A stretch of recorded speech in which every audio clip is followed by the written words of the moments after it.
General Musharraf से लेके general Bajwa तक जितने भी इसका जो कैरियर है सारे का सारा जो है बगैर पेटरेज के और इस्टेब्लिशमेंट की पुष्टपनाही के एक लम्हा भी इसने सियासत नहीं की, एक लम्हा भी इसने सियासत नहीं की। आप मुझे बताएं, आपका एक्सपीरियंस जो है जो जॉइंट एक्सपीरियंस जो है मीडिया का जो जहां पे है या पाकिस्तान में मीडिया का, कोई ऐसा लम्हा बताएं जहां पे इनको एस्टेब्लिशमेंट की सरपरस्ती के बगैर इन्होंने एक कदम भी उठाया। जितनी तारीफें इन्होंने की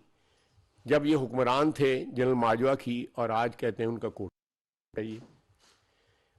और जब अपॉइंटमेंट हो रही थी या अक्टूबर आज से 2 साल कबल जो झगड़ा स्टार्ट हुआ वो बेसिकली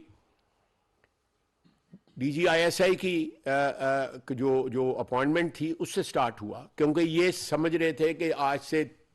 8-10 महीने या साल के बाद जो है जो अपॉइंटमेंट चीफ ऑफ स्टाफ की होने वाली आई है वो मेरी मर्जी के मुताबिक आज मैं जो है ताश जो है उसको लगा लूं